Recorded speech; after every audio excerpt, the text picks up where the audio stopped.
सुबह ढंग से होती नहीं है और पता नहीं माँ जी किचन में क्या करते रहते हैं। खुद तो सोते नहीं है, दूसरों को भी सोने नहीं देते हैं। आजकल की बहुएं हैं, 12 बज जाता है अभी तक उठी नहीं है महारानी। क्या हुआ माँ जी? आपकी प्रॉब्लम क्या है? सुबह सुबह ना खुद सोते हैं ना दूसरों को सोने देते हैं। क्या कर रहे हैं किचन में आप? सुबह घड़ी में देखकर क्या रही है कि सुबह है कि दोपहर है? दोपहर के 1 बज रहे हैं और तुम अभी उठ करके आई है। हाँ, तो मैं लेट से सोई भी थी, इसलिए लेट नींद खुली। जरा ये बता मुझे, लेट क्यों सोई? एक्स्ट्रा रात में किचन में काम कर रही थी क्या? कि 10 तरह का पकवान बना रही थी मेरी बेटी आई हुई थी जो? देखिए माँ जी, उलाहने मत दिया कीजिए, समझे ना? तो उलाहने दूं नहीं तो क्या करूं? तुम्हारा पति सुबह उठ करके ऑफिस चला गया, उसका काम क्या मैं बुढ़ापा तक करते रहूं? नाश्ता बनाना, घर का साफ सफाई करना, झाड़ू पोछा लगाना, दोपहर का खाना बनाना मैं करूं और तुम आई हो सिर्फ सोने के लिए? तुम्हारे घर में यही होता है क्या? तुम्हारी भाभी 2 बजे तक सोई रहती है, तुम्हारी माँ काम करती है? कि माँ जी, मेरे मायके पर मत जाइए।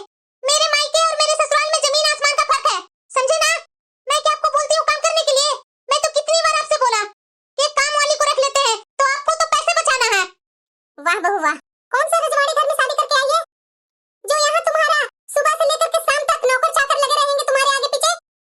या तुम कौन सा जॉब कर रही है जो तुम्हें फुर्सत नहीं है घर का एक काम करने के लिए?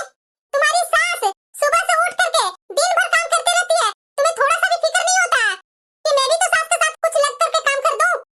देखिए माँ जी, मैं आपसे सुबह सुबह बहस नहीं करना चाह रही हूँ, समझे ना? क्योंकि मेरे सर में बहुत दर्द है। मैं जा रही हूँ चाय बनाने, आपको पीनी है तो बोल दीजिए, मैं साथ में बना दूंगी।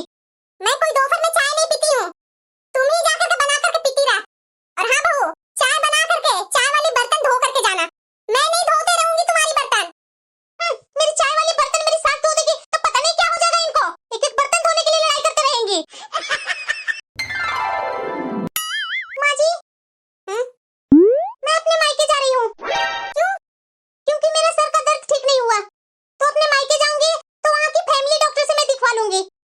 सर में दर्द के लिए फैमिली डॉक्टर? तुम सर के दर्द के लिए अपना मायके जाएगी? यहाँ कोई डॉक्टर नहीं है क्या बहू? बैठो, मैं सर की दर्द की दवा देती हूँ। नहीं माँ जी, अगर गलती से आपकी दी हुई दवा का साइड इफेक्ट मेरे ऊपर हो गया तो, या तो आप कोई एक्सपायरी दवा दे दिए तो? नहीं नहीं नहीं, मैं कोई रिस्क नहीं लूंगी, मैं तो अपना मायके ही जाऊंगी।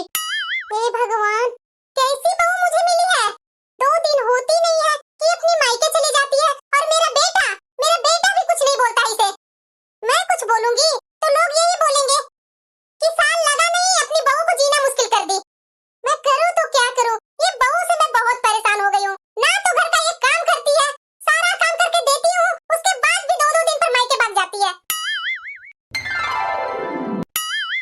अरे बहू, कल सत्यनारायण भगवान की पूजा है, तो कल जल्दी सुबह उठ करके नहा लेना। पूजा की तैयारी भी करनी है बहू। माँ जी, पूजा की तैयारी करने से पहले आप मेरे से पूछ तो लेती ना। कल मेरी भाभी मायके जा रही है, तो मेरी माँ अकेली पड़ जाएगी, इसलिए मैं तो कल माँ के पास ही जाऊंगी। माँ जी, बहू तुम ऐसे कैसे बोल सकती है? तुम यहाँ से जाती है तो क्या मैं यहाँ अकेली नहीं पड़ती हूँ? और बात रहा पूजा की, तो पूजा की डेट पंडित जी ने निकाली है, उन्हीं के बोलने के अनुसार मैं कल की तैयारी कर रही हूँ पूजा की। और वैसे भी तुम्हारी माँ वहाँ अकेली हो रही है तो बुला लो यहाँ। कोई जरूरी नहीं है माँ जी, अपनी माँ को मैं यहाँ लाऊं। ठीक है, आपका बोलने का मतलब कि तुम यहाँ रहो, अपनी माँ को अकेले छोड़ दो, तो मैं छोड़ देती हूँ अकेले। ज्यादा से ज्यादा क्या होगी? शुगर बढ़ जाएगी, बीपी बढ़ जाएगी, और क्या हो ही सकती है मेरी माँ के साथ। जाने देते हैं ना, पहले पूजा जरूरी है, माँ की स्वास्थ्य थोड़ी ना जरूरी है। मैं बैठ जाऊंगी पूजा में आपके साथ। अरे बहू को मैं यहाँ अगर रोक लूंगी और इसकी माँ को कुछ हो जाता है तो सब मुझे ही दोष दे देंगे ना कि मैंने बहू को रोक लिया, माँ के पास जाने नहीं दिया, इसी के कारण इसकी माँ की तबीयत बिगड़ गई। इसकी बदनामी तो मैं ही झेलूंगी। क्या हुआ माँ जी? क्या क्या करनी है पूजा की तैयारी बता दीजिए। अरे नहीं नहीं बहू, जा तू जा अपने मायके, अपनी माँ को दे, मैं यहाँ पूजा की तैयारी खुद ही अकेले कर लूंगी।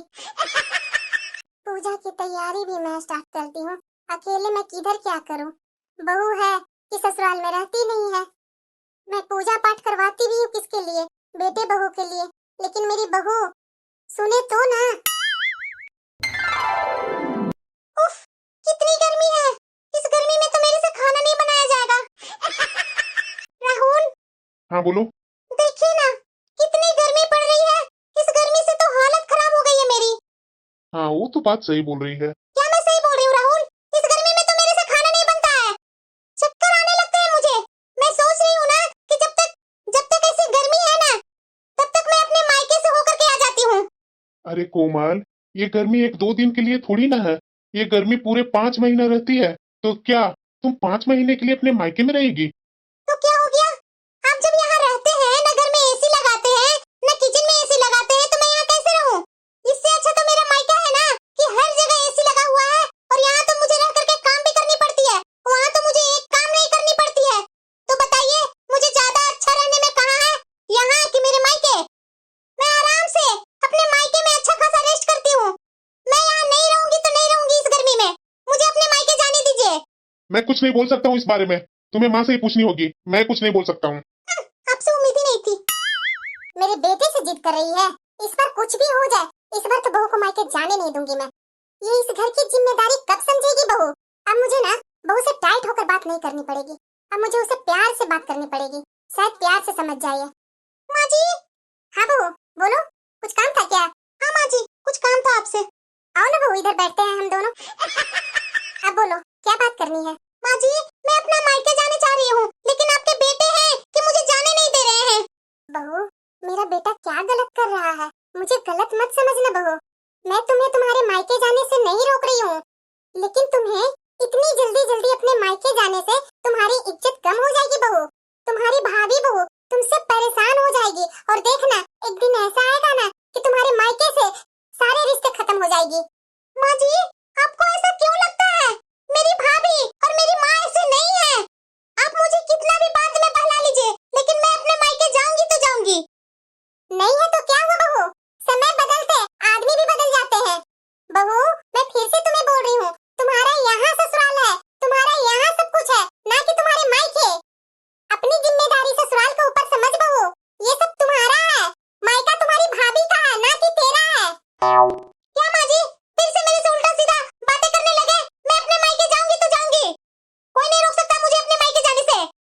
मेरा घर है वहाँ, वहाँ मैं पली बड़ी हूँ, मैं ऐसे कैसे छोड़ दूँ दूसरे के घर के आई हुई बेटी पर अपना मायके? माँ। दीदी आप? हाँ भाभी, नमस्ते। नमस्ते दीदी। जरा ये बताइए मुझे, इतनी गर्मी में कैसे आप आ जाते हैं? मुझे तो इतनी गर्मी में बाहर झांकने का तो मन ही नहीं होता है, और आप कभी इधर कभी उधर फुदकते रहते हैं। एक जगह शांत से नहीं रह सकते हैं क्या दीदी? भाभी, मुझे तो यहाँ आते के साथ ही अपना लेक्चर चालू कर दिए। शरबत पानी कुछ नहीं, नींबू चीनी घर में नहीं है कि मैं आपके लिए शरबत बनाऊं। पानी पीना है तो किचन में जाकर के पी लीजिए। अच्छे बात समझाओ तो समझ में नहीं आता है। अरे बेटा, आजा आजा आजा, कब से आई हुई थी बेटा? माँ, भाभी का बर्ताव मेरे ऊपर कुछ बदला बदला नहीं दिख रहा तुम्हें? कुछ बात हुई है क्या माँ तुम्हारे साथ भाभी? अरे नहीं नहीं बेटा, तुम्हारी भाभी पूरे दिन काम कर कर करके ना थक जाती होगी, तो मैं सोच रही हूँ ना कि कोई काम वाले को रख देती हूँ। माँ, तुम काम वाले को रखेगी? तो भाभी दिन भर क्या करेगी? दिन भर पलंग तोड़ेगी? उनसे जितना काम करवाएगी ना उतना ही ठीक रहेगा, कम से कम तुम आराम तो करेगी ना माँ। अरे बेटा, उसके पहले से ही बहुत काम होते हैं, और तुम्हारे आने के बाद और भी काम बढ़ जाता है। तुम ही बताओ बेटा, तुम यहाँ आती है तो तुम्हें क्या कोई काम करने के लिए बोलती है बहू? नहीं ना, तुम्हें तो अपने जूठे बर्तन भी नहीं उठाने देती है, यहाँ तक कि तुम्हारे कपड़े, तुम्हारे बेडरूम के सारे बेडशीट पर्दे सब वही तो साफ करती है। वो बहू है इस घर की माँ, वो नहीं करेगी तो और कौन करेगा इस घर में काम? लगता है माँ तुम भाभी को कुछ ज्यादा ही सर पर चढ़ा रही है। देखना माँ, एक दिन तुम्हें पछताना ही पड़ेगा। अरे बेटा बस करो, अगर बहू ने सुन ली ना तो खामखा घर में कलेश हो जाएगी। वो मेरी सारी जरूरतें की काम करती है, मेरी सेवा करती है, मेरी बात सुनती है, उसके खिलाफ तुम्हें बोलने की कोई जरूरत नहीं है बेटा। दीदी। हाँ बोलिए। मुझे बोलनी तो नहीं चाहिए, लेकिन चुप भी नहीं रहा जा रहा है मेरे से। ऐसा क्या कर दिया मैंने आते के साथ ही भाभी?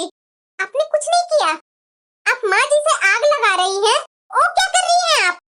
सोच कर देखिए कि आपके जैसा मैं भी अपने मायके में पड़ी रहूं हर 2 दिन पर, तो आपकी माँ की यहाँ सेवा कौन करेगा? और आप जो 2-2 3-3 दिन पर यहाँ आकर टपक जाते हैं, आपकी सेवा कौन करेगी? आप तो आते के साथ ही माँ जी को भड़काना चालू कर दिए। तो ठीक है, गर्मियाँ शुरू हो ही गई है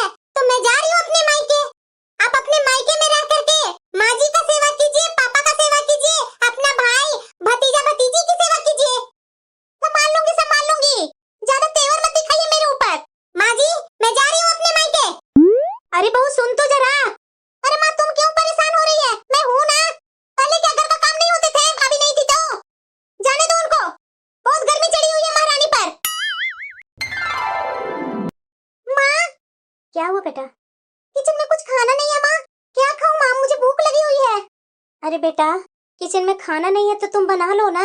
मेरे घुटनों में वैसे ही दर्द है, मैं कैसे किचन में जाकर खाना बनाऊं?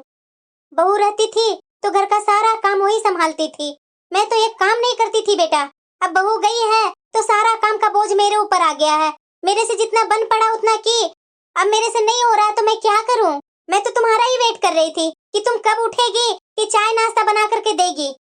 बच्चे लोग भी बहुत परेशान कर रहे हैं, तो बच्चे लोग को तो टोस्ट और दूध दे करके खिलाई हूँ, कैसे कैसे तो वो लोग खाए हैं। मैं तो बहुत परेशान हो गई हूँ बेटा। जा करके किचन में हम लोग के लिए नाश्ता और खाना और बच्चों लोग को जो बोलते हैं वो बना दे जाकर। माँ, भला मैं अकेले होकर इतने सारे लोगों का काम अकेले कैसे करूंगी माँ? मेरे से तो नहीं होगा माँ। और भाभी को जाना ही था तो अपने बच्चे को साथ में लेकर के जाते ना, अपने बच्चों को क्यों छोड़ करके गए? हम लोग को परेशान करने के लिए। बहुत बोल रही है बेटा तुम, सबके बारे में बोलो लेकिन मेरे पोते और पोतियों के बारे में मत बोलो। छोटे 2 बच्चों को खाना बनाने में तुम्हें दिक्कत हो रही है? उसकी माँ जब रहती थी तो तुम्हारे आने के बाद तुम्हारी सेवा और अपने बच्चों की सेवा, हम लोग की सेवा कैसे करती थी अकेले होकर? तुम नहीं कर सकती है क्या अकेले रहकर? एक तो मैं सुबह से बैठी हुई हूँ कि कुछ नहीं बोलूंगी, उसके बाद भी तुम आ करके बोलना चालू कर दी। तुम्हारा दिमाग नहीं है कि मेरी माँ हमेशा बीमार रहती है, तो मैं कैसे 12 बजे सो करके उठ रही हूँ, 6 बजे 7 बजे तक उठ करके चाय नाश्ता बना करके हम लोग को नहीं दे सकती थी क्या? एक तो हम लोग चुप हैं कि चलो बेटी है क्या बोल सकते हैं, उसके बाद भी तुम सर पे चढ़े जा रही है। एक तो तुम्हारा भाई सुबह सुबह बिना खाए ऑफिस चला गया, बहू रहती थी तो एक दिन भी बिना खाए मेरा बेटा ऑफिस नहीं जाता था। वाह माँ, एक दिन बेटा तुम्हारा भूखे पेट ऑफिस क्या गया कि मुझे तो डांटना चालू कर दी। तुम्हारे पोते पोतियों के काम करने के लिए मैं नौकर हूँ कि तुम्हारी बहू अपना मायके में आराम करे और उसकी जगह पर मैं उसकी सारा काम करूँ? इससे अच्छा तो मैं अपने ससुराल में थी कि मैं अपनी मर्जी की मालिक थी। ना वो मेरी सास उतना सुनाती थी ना मेरे हस्बैंड सुनाते थे। तो तुम यहाँ परेशान करने क्यों आ गई? एक तो तुम खुद आई और लड़ झगड़ करके अपनी भाभी को यहाँ से निकाल दी। मैंने तुम्हें कितनी बार आगाह किया कि ऐसा मत कर, बात तुम्हारी भाभी सुन लेगी। तो तुम है कि यहाँ आकर के तो अपनी भाभी को समझती नहीं थी, हर 2 दिन पर तो अपने मायके आकर के बैठ जाती थी। तो तुम्हारा सारा काम कैसे तुम्हारी भाभी करती थी? अपना बचपना छोड़ो बेटा, अपना घर गृहस्थी पर ध्यान दो। क्या मुझे ये अच्छा लगता है कि हर एक 2 दिन पर तुम मायके आ जाती है? तुम्हारी सास क्या सोच रही होगी, तुम्हारे हस्बैंड क्या सोच रहे होंगे? यही ना इसकी माँ गलत परवरिश दी है जो हर एक 2 दिन पर मायके टपक जाती है। मैं जब यहाँ अकेले रहती थी तो उसका बात कुछ और था बेटा, अब तुम्हारी भाभी आ गई है। देखो बेटा, तुम मेरी बेटी है और तुम्हारी भाभी मेरी बहू है, जो परिवार को एक धागे में बांध कर रखी है। जो बातें तुम मेरे से बोल रही थी अपनी भाभी के खिलाफ, वैसे ही तुम्हारी ननद तुम्हारी माँ से तुम्हारे खिलाफ बात करेगी तो क्या तुम्हें बुरा नहीं लगेगा? हाँ माँ, मैं ही गलत थी, ना जाने भाभी को यहाँ आने के बाद मैं क्या क्या सुनाती थी। और ये बात भी सही बोल रही है कि मैं 2 दिन पर यहाँ आकर के टपक जाती थी, मुझे यहाँ नहीं आनी चाहिए थी। मुझे मेरी सास ने बहुत समझाया लेकिन मैंने एक जरा सा भी नहीं सुना उनकी।